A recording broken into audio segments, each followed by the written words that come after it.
Bonjour et bienvenue dans ce nouveau numéro de Chemin de Traverse.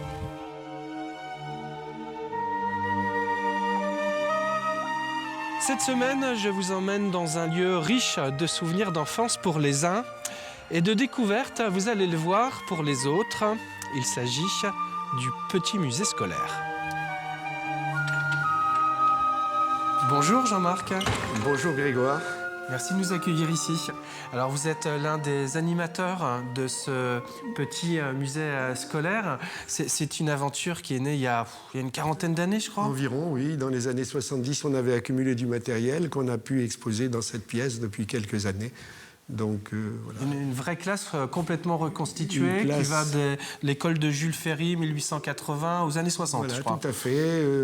Du mobilier qui servait dans les classes rurales et qu'on a pu remettre ici avec, comme vous voyez, les moyens de chauffage.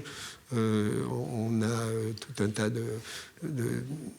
de photos qui rappellent Alors tout ce qu'on découvre ici, les photos, le poêle, les tables, tout ça sont des objets qui viennent du département. C'est absolument tout vendéen et ça a été offert par les collègues des écoles qui fermaient. Et ces petites tables, vous les avez récupérées donc dans des écoles de Vendée. Voilà. Sont des tables pour deux, on en a une plus grande derrière. Oui.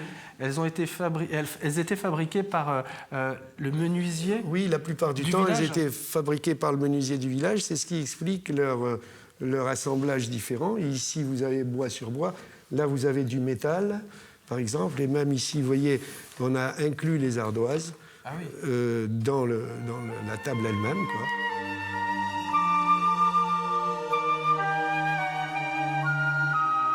Alors vous-même, vous êtes un ancien instituteur, vous avez fait votre carrière dans l'éducation nationale. Tout à fait. Tout ça, ça vous parle.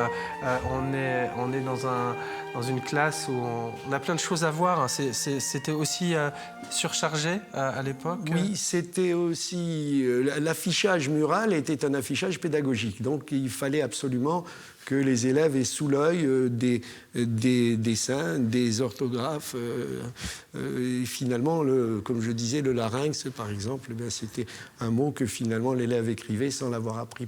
On apprend en voyant, on apprend en parlant, on apprend en faisant. Et là, en voyant, c'était un effet important. Ça c'est un cartable qui a à peu près quel âge, selon vous? Il doit avoir 60 ans, hein, environ. Voilà comment ça se présentait. C'était fait de telle façon qu'on pouvait le mettre sur le dossier. Ah oui. Hein, l'élève pouvait mettre son cartable de cette façon, et puis on retrouve là les cahiers. Les chaussures et les cartables, ils étaient faits pour durer. Hein. On ne les jetait pas, on les rafistolait, on les réparait.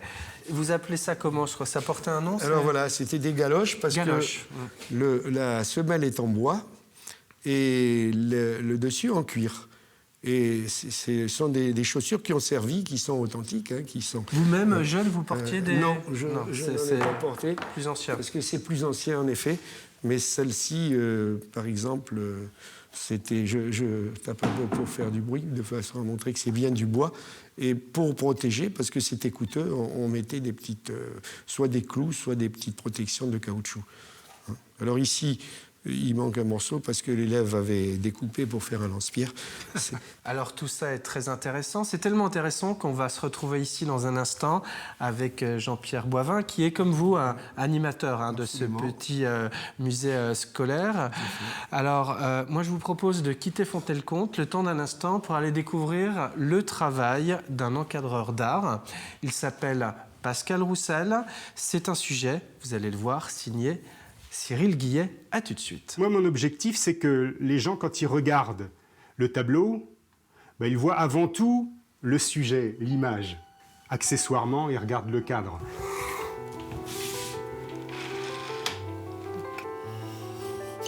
C'est un métier qui demande d'être effectivement très méticuleux, donc ça demande d'être très précis. Bon, en l'occurrence, je travaille pas au millimètre, mais je travaille presque au dixième de millimètre, parce qu'il faut absolument qu'on ait un rendu impeccable tant au niveau de la réalisation du paquet que de la finition de la baguette ou de la moulure. Les professionnels et les particuliers font appel à ces services pour protéger et mettre en valeur leurs œuvres.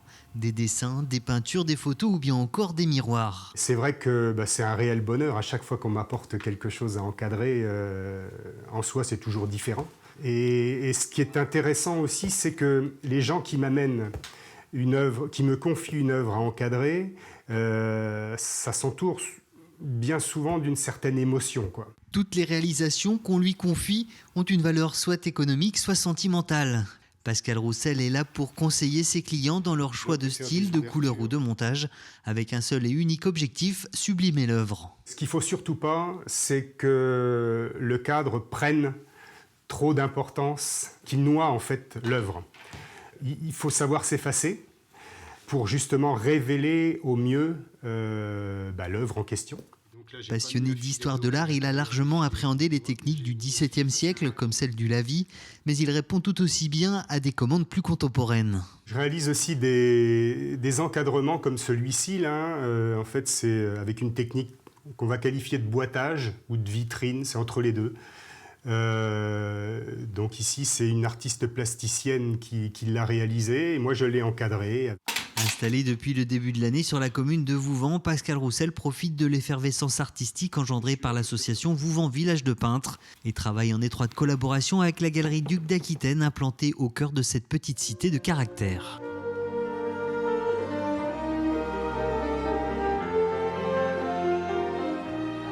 Nous voici de retour à Fontenay-le-Comte, au petit musée scolaire. Jean-Pierre Boivin, bonjour. Bonjour Grégoire. Vous êtes aussi animateur de cette classe reconstituée. Alors là, vous êtes en train d'écrire à la plume avec de l'encre. Oui. Et ça, beaucoup d'élèves s'en souviennent peut-être encore. On a écrit jusqu'à quand à peu près? Jusqu'à quelle période avec une plume? Mais je pense aux alentours des années 60-65. Après, ça dépendait un petit peu des instituteurs. Certains ont adopté très vite le crayon à billes parce que c'était un instrument de propreté puis de facilité. Et puis après, certains instituteurs ont continué beaucoup plus longtemps. Bon, mais dans les années 70, il n'y avait plus d'écriture encre. On a juste à côté de nous une ardoise aussi. Oui. On écrivait moins avec l'ardoise. Elle faisait peut-être office de brouillon, non? Voilà. C'est-à-dire que l'enfant, lorsqu'il écrivait, l'élève, lorsqu'il écrivait, il écrivait au propre sur son cahier du jour, mais le brouillon se faisait sur l'ardoise. Et donc l'ardoise, on écrivait avec un crayon d'ardoise. Et moi, je pensais que c'était avec une craie. Eh bien non, c'est avec un crayon ardoise qui est lui-même en ardoise. Qui est lui-même en ardoise. La craie était réservée à l'instituteur lorsqu'il écrivait au tableau. On effaçait au moyen d'une éponge. Hein. Quelquefois, il y avait des élèves qui crachaient sur l'ardoise. Il ne fallait surtout pas se faire prendre par l'instituteur. Quand les élèves étaient studieux et travaillaient bien à l'école, ils étaient récompensés. Ah, les récompenses, ça. Et on pouvait en avoir plusieurs fois dans la journée. Un travail bien fait, un travail bien présenté. C'était un bon point. C'était un bon point. C'était au bout de 10 bons points, on rendait les bons points à l'instituteur. Et on les échangeait contre une image. Et dites-moi, alors, les petits chenapans qui faisaient des bêtises, on leur réservait quoi? Ah, alors, parlons-en des petits chenapans. Parce que c'est bien les images et les bons points, mais... Oui. L'instituteur, d'abord, était une personne très sévère. Il surveillait ses élèves. Ça rigolait pas. Ah, ça ne rigolait pas. Il avait cette baguette qui lui servait d'une manière pédagogique à interroger les élèves ou à montrer, mais également à chatouiller le nez ou les oreilles de ceux qui s'amusaient ou qui n'écoutaient pas. Bon, ça c'était une première chose. Ensuite, eh bien, selon la gravité de la faute, eh bien, il y avait la sanction « Tiens, tu vas aller au coin pendant 5 minutes ». Quelquefois, dans certaines écoles, l'élève était mis sous le bureau ou mis dans un placard pendant un certain temps. Et je vous garantis que l'élève, il en gardait un très mauvais souvenir. Après, il y avait des élèves, lorsqu'ils avaient très mal travaillé, eh bien, on leur faisait promener le cahier dans le dos accroché, et tous les enfants de l'école le voyaient. Ah oui, on ne peut pas être moins discret, là. Ah non, non. Et puis alors après, il y avait la sanction suprême. La sanction suprême. Oh, elle était comme le fameux bonnet d'âne. Le fameux bonnet d'âne. Alors, on a porté ça jusqu'à quand même si ça restait un peu exceptionnel. Oui, mais... ça restait quand même exceptionnel. Jusqu'à quand? Bon... Disons que ça dépendait un petit peu des écoles. Vous aviez des instituteurs qui étaient très sensibles à ça. Et même des parents qui fabriquaient des bonnets d'âne et qui disaient, puisque tu as mal travaillé, eh ben, tu vas aller en classe avec ton bonnet d'âne. Vous avez connu, vous, cette période sans pour autant l'avoir portée, mais cette période de camarades, cahier dans le dos, bonnet d'âne? Oui, sans pour autant l'avoir porté. Mon père m'a fait un jour un bonnet d'âne parce que je ne savais pas une leçon. Et je me souviens de ça. Bon. Ça reste voilà. Ça reste personnel, quoi. Voilà. On aurait plein de choses à découvrir hein, ici. Témoignages du passé, de toute cette activité scolaire, avec beaucoup de trésors, des tas d'objets qui sont dans les armoires, etc. Alors, si on veut venir découvrir ce petit musée scolaire, comment on fait? Quelles sont les dates, les moments privilégiés? Notre groupe ouvre un après-midi par mois, soit le samedi, soit le dimanche alternativement, de 15h à 17h. Avec une visite guidée. Voilà, avec une visite guidée, visite libre, etc. Et l'information paraît dans la presse. Tout au long de l'année? Voilà, tout au long de l'année. Ensuite, pendant les vacances scolaires, on ouvre également.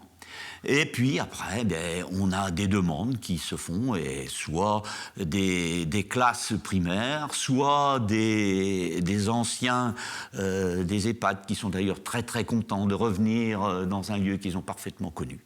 Voilà en gros comment... Et on a toujours du monde, une dizaine de personnes à la fois, mais on a toujours du monde. Avec le point d'orgue, ce sont les journées du patrimoine, où là... il y a du monde et où nous faisons faire aux gens une dictée à la plume et un problème pour ce qu'ils veulent. Bon, parfait. En tout cas, merci à vous de nous avoir fait partager, de nous avoir fait découvrir cette classe reconstituée comme à l'époque. Un vrai voyage en enfance pour certains, puis une belle découverte pour d'autres. Et puis, écoutez, moi je vous dis naturellement à bientôt pour un nouveau Chemin de Traverse. Merci.